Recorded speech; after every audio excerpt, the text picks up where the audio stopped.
Hello students. तो इस video के अंदर हम लोग एक बहुत ही अच्छा एसएचएम का क्वेश्चन डिस्कस करने जा रहे हैं। ये क्वेश्चन इरुडोव के अंदर भी दिया हुआ है, क्वेश्चन नंबर 4.9। तो चलिए हम पहले क्वेश्चन को समझ लेते हैं। क्वेश्चन में कहा जा रहा है a particle performs harmonic oscillations along the x axis according to the law x is equal to a cos omega t. Assuming the probability p of the particle to fall within an interval from -a to +a to be equal to unity, find how the probability density dp by dx depends on x. Here, dp denotes the probability of the particle falling within an interval from x to x plus dx and also plot dp by dx as a function of x.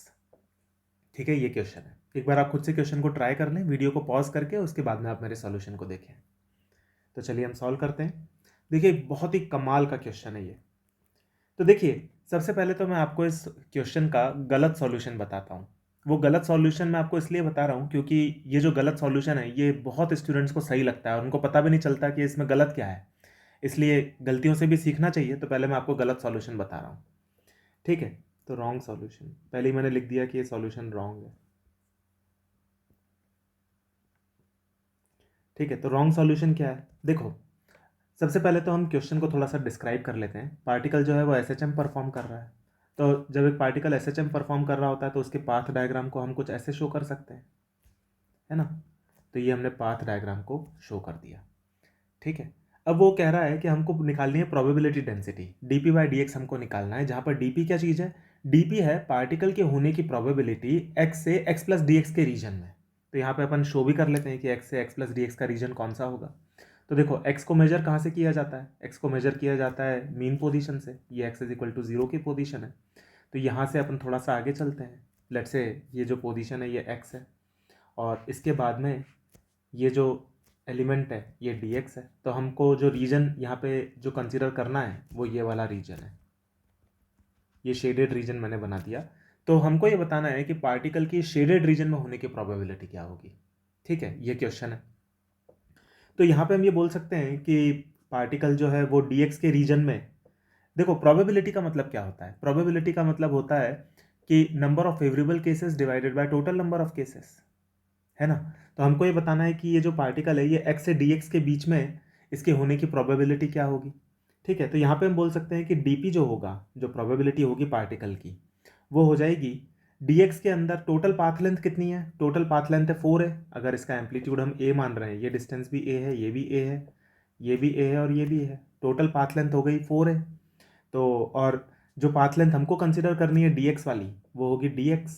और particle इस dx वाले reason में 2 बार आएगा, एक आगे जाते वक्त और एक बार पीछे आते वक्त, जैसा कि आप देख सकते हैं, आगे जाते वक्त और पीछे आते वक्त, है कि नहीं।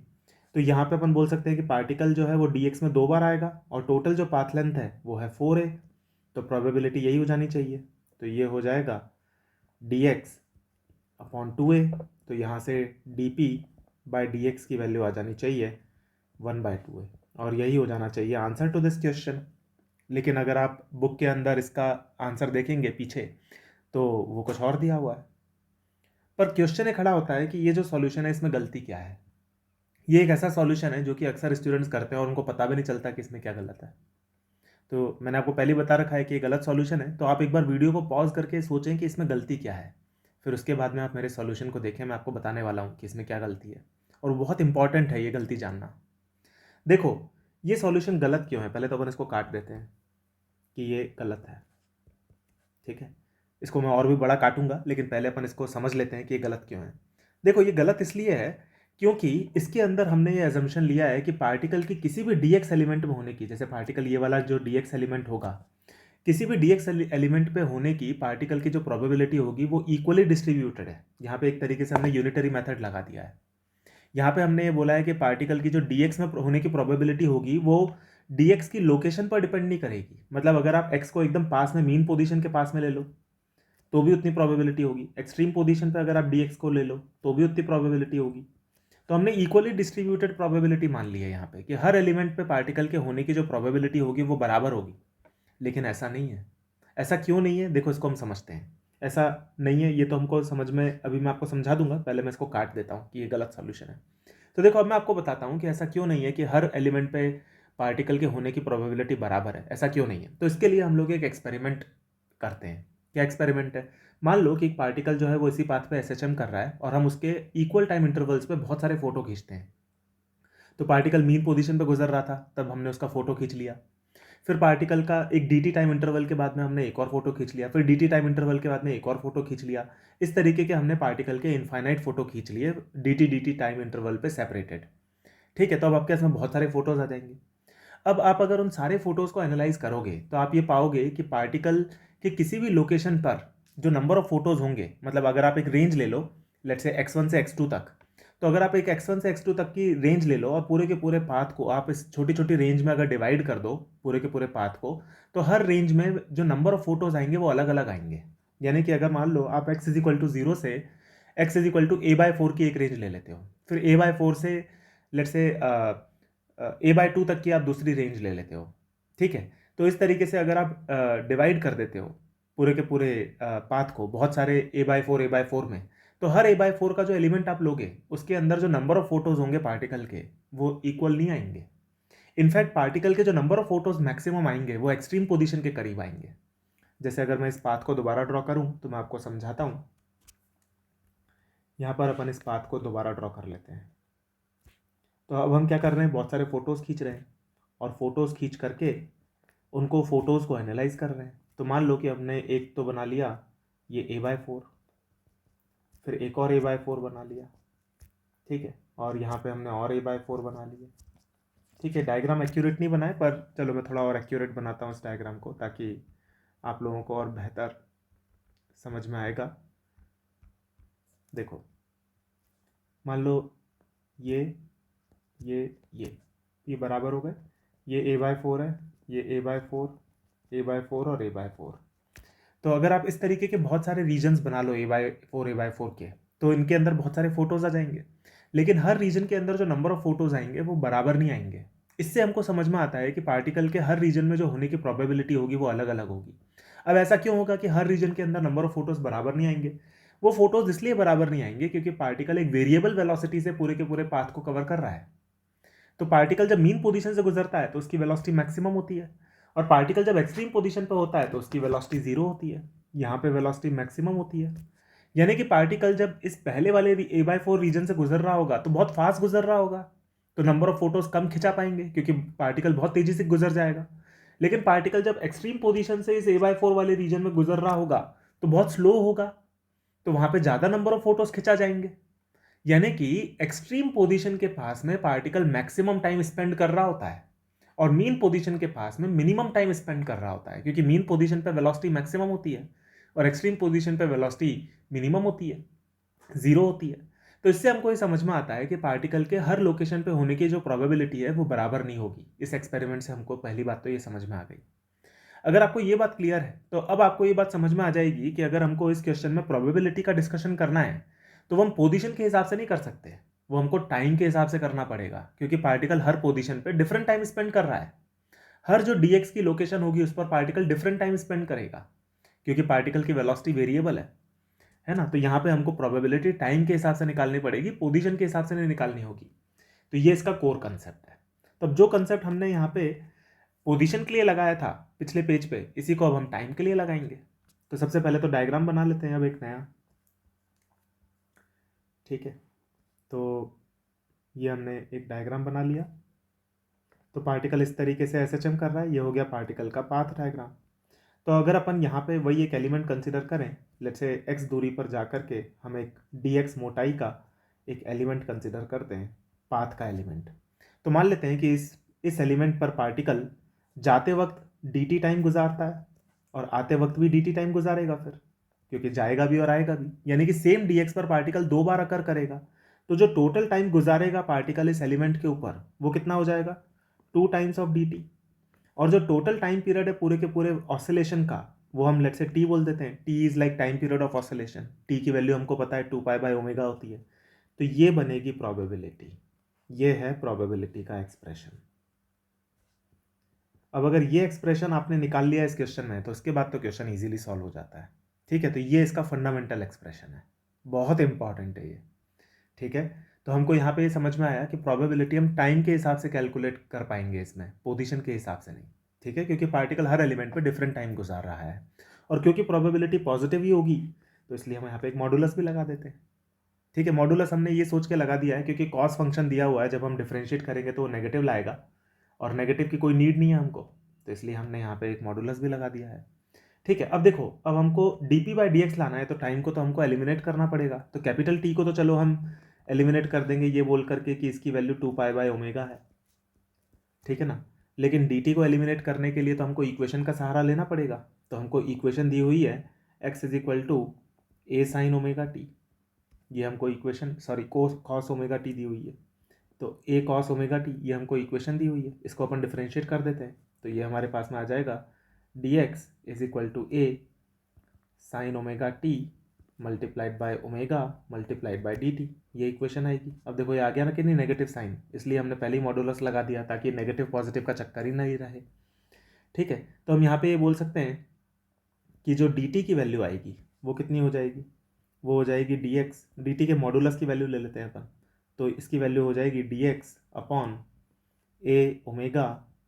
sin ωt, ये हमारे पास में आ जाएगी तीसरी इक्वेशन। ठीक है, तो यहाँ पर अपन इक्वेशन 1 और 3 को इस्तेमाल कर लेते हैं, तो यहाँ पे हमारे पास में आ जाएगा dp will be equal to 2 times dx/a sin ωt multiplied by 1/t, और उसकी वैल्यू हो जाएगी 2π/ω। ये इक्वेशन बन जाएगी हमारे पास में। इसको सिंप्लीफाई कर लेते हैं तो ये 2 से ये 2 चला गया, ओमेगा भी कट गया, और हमारे पास में आ गया dx/a sin ωt, ये हमारे पास में इक्वेशन आ गई। ठीक है ना। अब देखो इसको अपन बोल देते हैं इक्वेशन नंबर 4। अब हमको x की जो वैल्यू दी हुई है वो ये दी हुई है a cos ωt, तो अपन sin ωt को x की टर्म्स में रिप्लेस कर सकते हैं क्योंकि हमको dp/dx का फंक्शन चाहिए x के साथ में। ठीक है ना, तो यहाँ पे अपन को ये dp/dx की वैल्यू तो मिल ही गई है। dp/dx इसकी वैल्यू हमारे पास में आ गई है 1/a sin ωt, इसको अपन बोल देते हैं इक्वेशन 4। अब हमको x की वैल्यू तो ये दी हुई है, तो अपन क्या करते हैं कि cos ωt की को कन्वर्ट करके sin ωt की वैल्यू निकाल लेते हैं। तो हमारे पास में आ जाएगा sin ωt की वैल्यू हो जाएगी 1 - x² का अंडर रूट, ये वैल्यू आ जाएगी हमारे पास में। अच्छा यहाँ पे पाई हम भूल गए, पाई को लिख देते हैं। ठीक है, ये वैल्यू आ जाएगी। तो इस वैल्यू को अगर अपन यहाँ पे यूज़ करते हैं तो हमारे पास में आ जाएगा dp/dx = 1/πa मल्टीप्लाइड बाय, इसको सिंप्लीफाई करेंगे तो ये बन जाएगा a² - x² का under root whole divided by, और इस वैल्यू को हम यहाँ पे पुटअप कर देते हैं।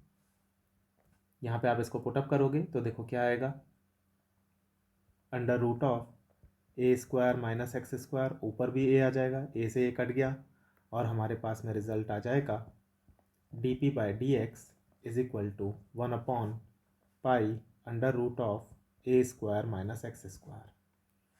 ठीक है, ये रिजल्ट हमारे पास में आ जाएगा, और यही है आंसर इस क्वेश्चन का। तो देखिए कितना मज़ेदार क्वेश्चन है ये, कितना ब्यूटीफुल क्वेश्चन है। और मुझे ऐसा लगता है कि ये क्वेश्चन इसलिए ज़्यादा ब्यूटीफुल है क्योंकि इसके अंदर ये वाला रॉन्ग सॉल्यूशन एग्जिस्ट करता है। और ये रॉन्ग क्यों है ये आपको समझ में आना चाहिए। ये तभी आपको समझ में आ सकता है जब आपको एसएचएम की पूरी अंडरस्टैंडिंग हो कि किस तरीके से पार्टिकल डिफरेंट लोकेशंस पर डिफरेंट टाइम गुजारता है। ठीक है ना। और ये चीज़ मैंने आपको फोटोज़ वाले एग्जांपल से समझाया कि अगर आप बहुत सारे फोटोज़ खींचते हैं तो एक्सट्रीम पोजीशन वाली जो पोजीशन है या उसके आसपास की जो पोजीशन है वो उन पोजीशंस के corresponding maximum number of photos आएंगे, यानी कि यहाँ पे मैक्सिमम फोटोज़ आएंगे, यहाँ पे मिनिमम फोटोज़ आएंगे। तो इसीलिए पार्टिकल के किसी भी पॉइंट पे होने की जो प्रोबेबिलिटी है वो अलग अलग होगी क्योंकि वेरिएबल वेलोसिटी से चल रहा है पार्टिकल। तो जैसे ही आप ये इक्वेशन नंबर 1 कंस्ट्रक्ट कर लेते हैं उसके बाद में तो फिर क्वेश्चन हो जाता है। ठीक है, और इसमें एक और जो गलती करते हैं स्टूडेंट्स वो भी मैं आपको बता देता हूँ। एक गलती स्टूडेंट्स ये भी करते हैं इसके अंदर कि वो ये भूल जाते हैं कि पार्टिकल सेम लोकेशन पे 2 बार आएगा, जाते वक्त और आते वक्त। तो वो कई बार ये भी सोच लेते हैं कि अच्छा dt टाइम के हिसाब से हमको प्रोबेबिलिटी निकालनी पड़ेगी, लेकिन वो यहाँ पे 2 भूल जाते हैं, तो वो केवल इसको लिख देते हैं dt/t।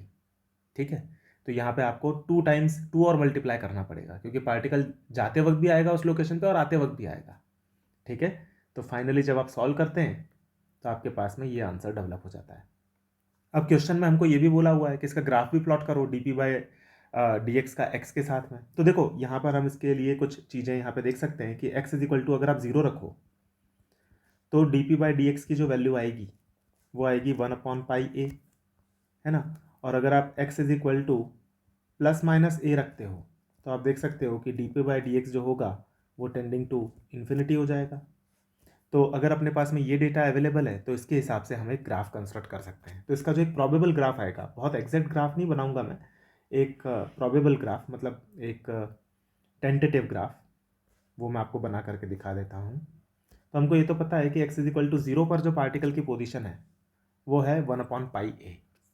तो ये लोकेशन को अपन बोल देते हैं 1/πa, ठीक है। और ये जो है ये है D p by d x, ये है x, इधर की तरफ हो जाएगा -x, ठीक है। और पार्टिकल जो है वो हमको पता है कि इसकी जो लिमिट्स रहेंगी वो प्लस ए और माइनस ए के बीच में ही रहेंगी, जैसा कि हमारे पास में एक्सप्रेशन से भी हमको दिख रहा है।